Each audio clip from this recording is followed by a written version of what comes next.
Welcome to the Den of Dissent. This is a show where we challenge the current culture and mainstream talking points of the day. What is the news telling us? What is the culture telling us? Where is our civilization headed? And by what standard do we judge these issues? Do you agree or do you dissent? Let's find out.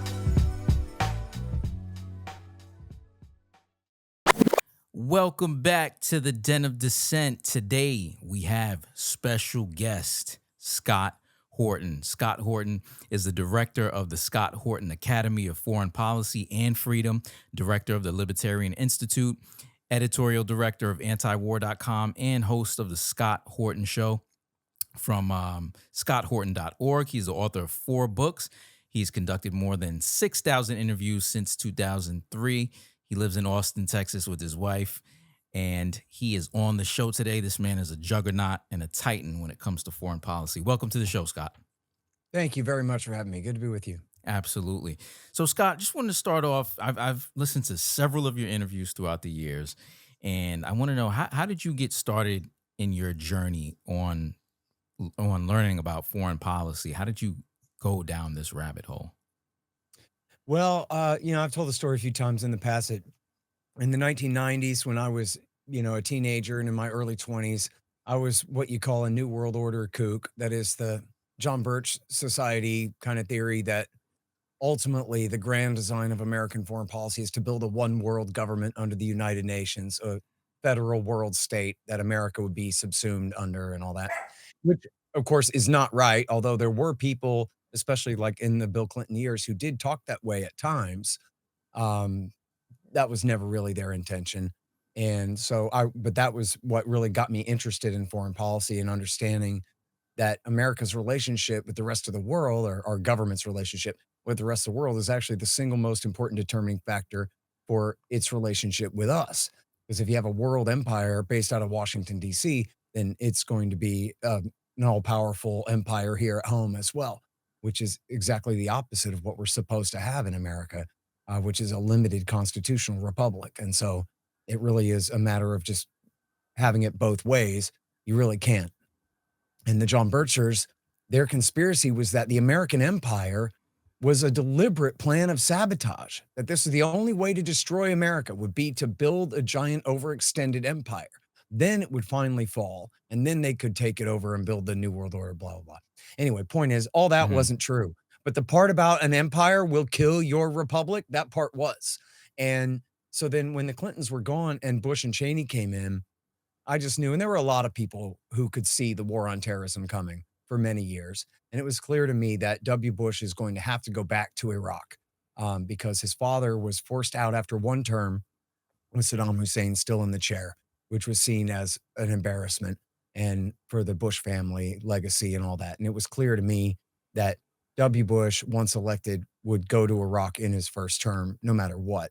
And so I saw that coming. And then once September 11th hit, you may be too young for this, but the society went just completely nuts. I mean, you never had more love for the central state ever in all of American history after its greatest failure ever. After George Bush had been on the job for 8 months and completely failed to protect us, after the national security state had helped to build up this terrorist army and failed to protect us from them all through the 1990s.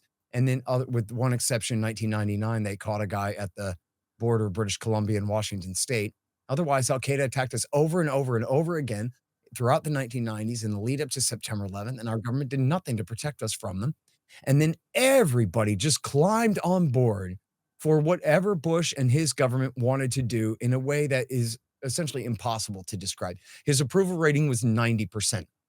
And every idiot from every neighborhood who knew the day before yesterday that they actually didn't really know anything about foreign policy and they weren't really interested in that subject at all of a sudden had an opinion. And that opinion was government is good and government is great and government is here to protect us. And George Bush is the most competent leader in the history of the world. And we all must be patriots and line up behind our government and do whatever they say and kill whoever they say.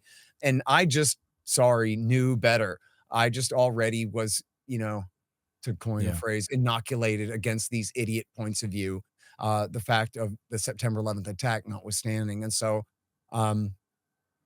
I wish I had joined up with antiwar.com sooner, but I do remember checking antiwar.com on September 12th from a friend's house, to make sure that they were still cool, and they were. Hmm. And I was very relieved to know that there were some people who were gonna still, hold down the line for peace and limited government in the country, and so I basically quit being a conspiracy kook and just started being, um, carrying my same anti-government spirit and sentiment into the new Republican era and focused on foreign policy. And then, of course, the true history of what happened was that George W. Bush and his government exploited September 11th so cynically and so horribly that they might as well have done it like the truthers all say that they did it to themselves just so they'd have an Hmm. excuse to exploit. Well, they might as well have as cynically and horribly as they exploited it in order to kill whoever they wanted, attack whatever countries they wanted, tell whatever lie they wanted, to try to encourage to again, if you didn't live through it, it's kinda hard to Well, explain or document, but they wanted the American people to stay afraid.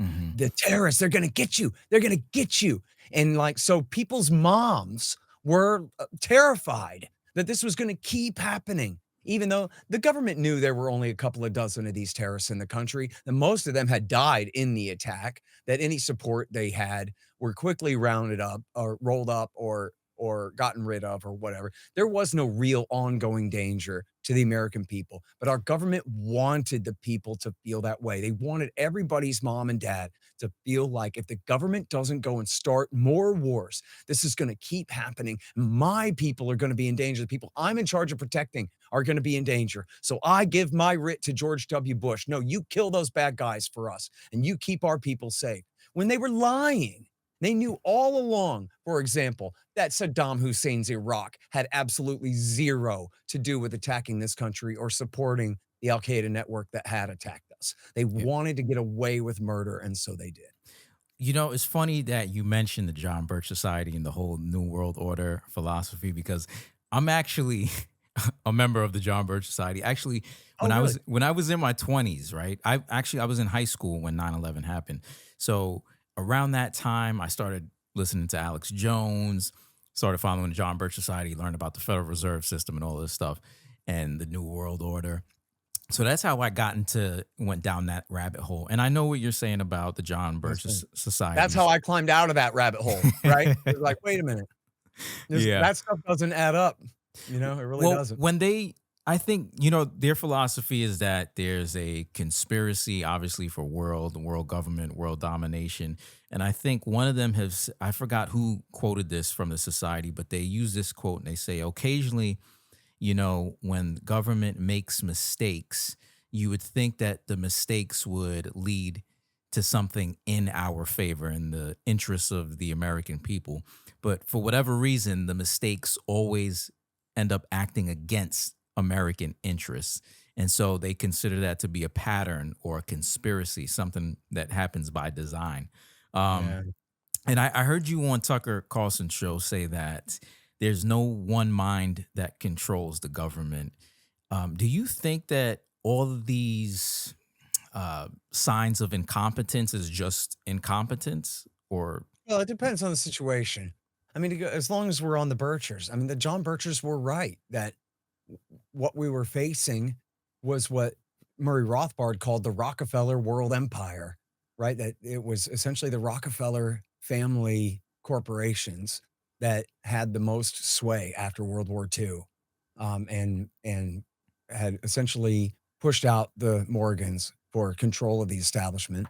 And you had, John D. Jr. had 5 sons, and Nelson was the governor of New York and later the vice president. And his younger brother David was the chairman of the Chase Manhattan Bank, and the Council on Foreign Relations had established the Trilateral Commission. And they were extremely powerful and extremely influential, um, people and networks of power in the United States. The probably most obvious example of this is that Henry Kissinger was essentially Nelson Rockefeller was his mentor, and he was, or at least, I don't know, mentor, but at least patron, right? He was Nelson Rockefeller essentially financed Henry Kissinger, and established his role as leading foreign policy advisor to the Republicans. Well, Nelson's younger brother David had Zbigniew Brzezinski. He was patron to Zbigniew Brzezinski, who was the exact same thing as Kissinger, only for the Democratic Party, and essentially had the same worldview. Although, interestingly, in fact, I think Brzezinski was actually to the right of Kissinger Mm. and was more of a hawk against the Soviet Union. And the problem with the Birchers' point of view, and which, by the way, the editor of the New American Magazine during when I was most interested in what they were doing was William Norman Grigg, Yeah. who ended up leaving the John Birch Society and was my founding partner in the Libertarian Institute in 2016. It was a very good friend of mine. And, we ended up being very much of the same mind about all this.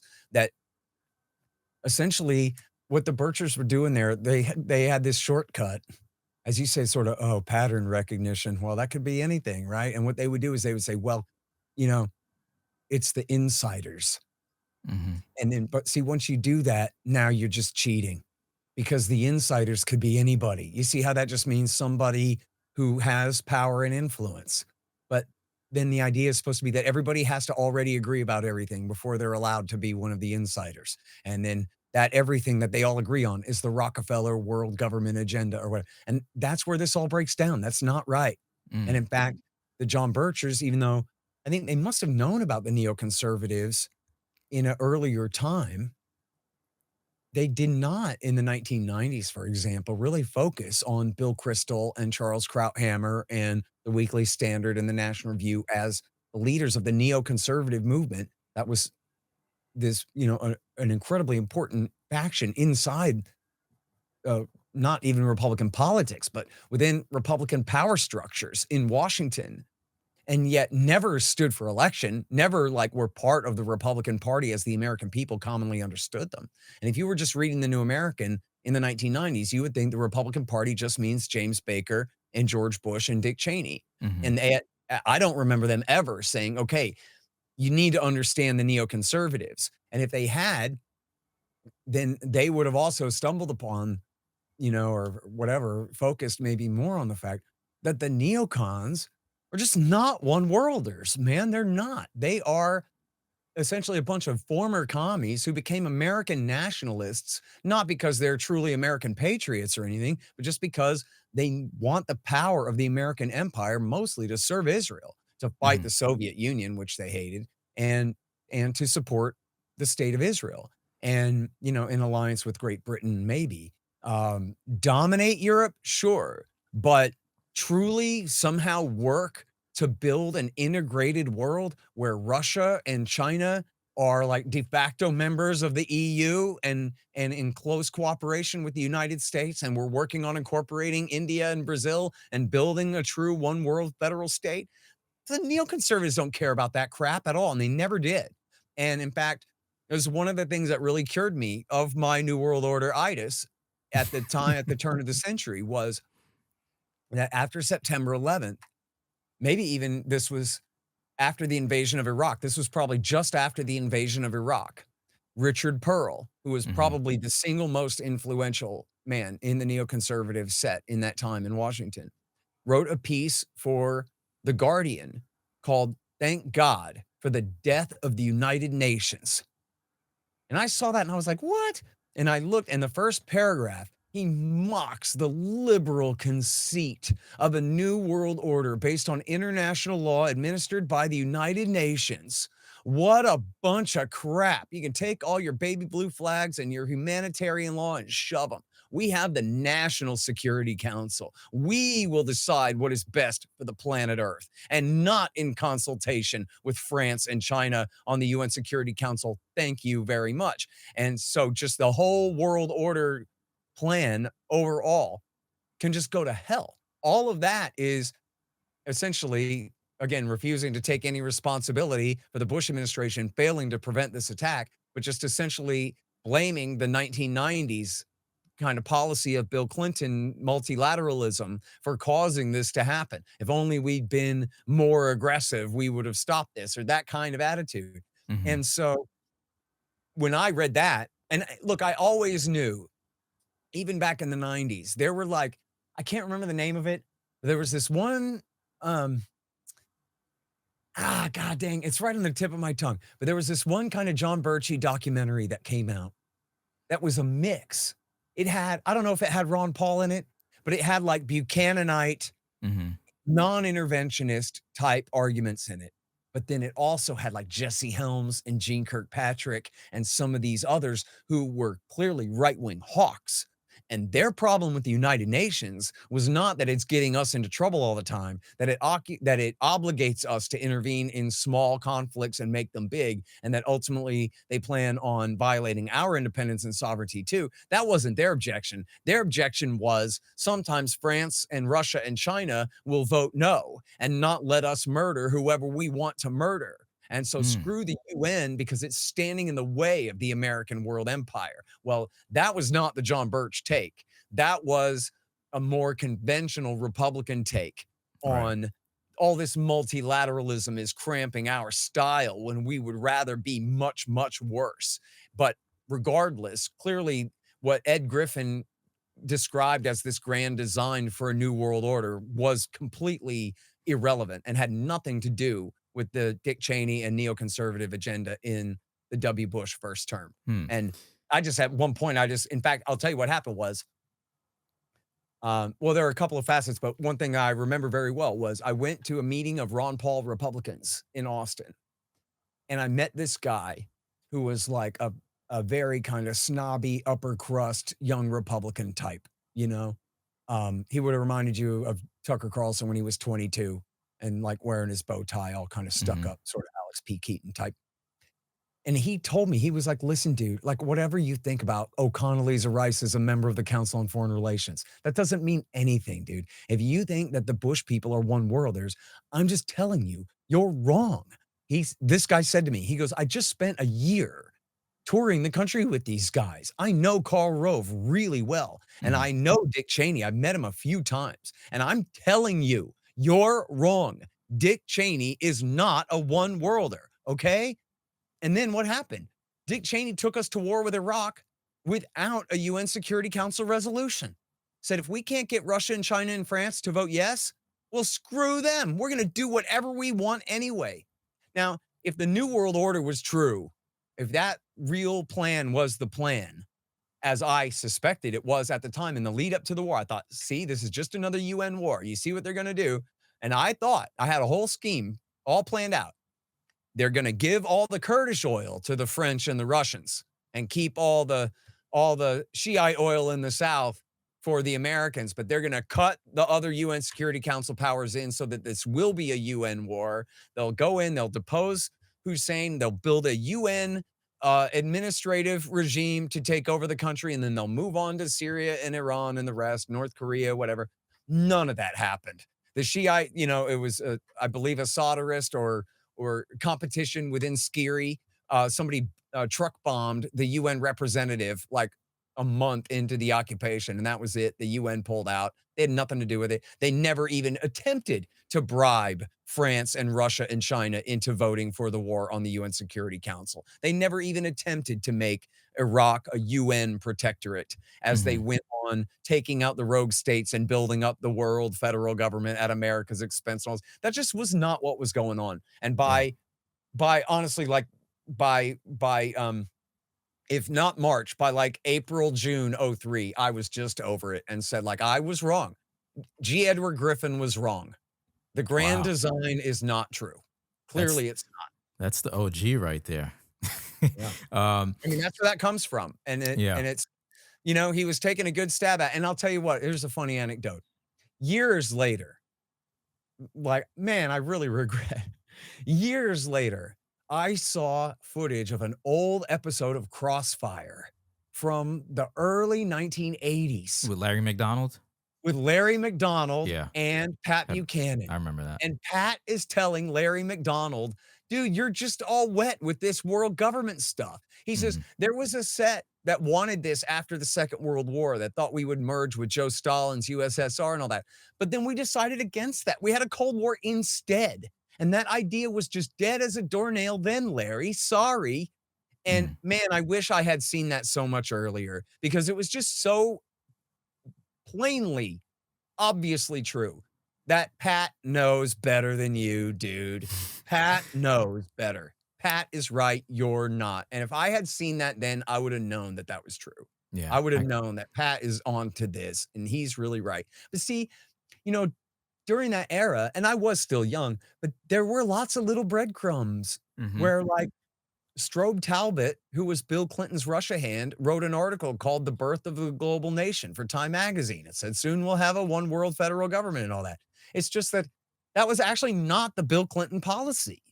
He wrote that, but then Strobe Talbot is one of the guys, even though he was reluctant at first, he's one of the guys that led the charge to expand NATO at Russia's expense while knowing all along that Russia was going to react against it. So here I'm a New World Order kook, and I say, well, look, it's all skull and bones, thesis, antithesis, synthesis, the Hegelian dialectic. America and the Soviet Union are enemies. Then they become more like us, we become more like them. We join together, create this, bring them into NATO, create a one world white army of the North to rule the world government. Next stop, Islamic South Asia and or China, and whoever resists us, it's on, right? Mm. But that was never the plan. That was not the plan during H.W. Bush, and that was not the plan during Bill Clinton. And for example, when Clinton created the NATO Russia Council in 1997, I said, aha, see, they're working on integrating Russia into NATO. When in fact, what they were doing was they were telling Vladimir Putin, suck it, pal. You're never going to join with us. We're never going to share decision making authority with you.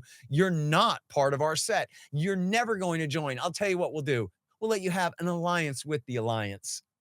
You'll have the Mm. NATO Russia Council where you get to come and sit in a meeting and we get to tell you what we already decided without asking you.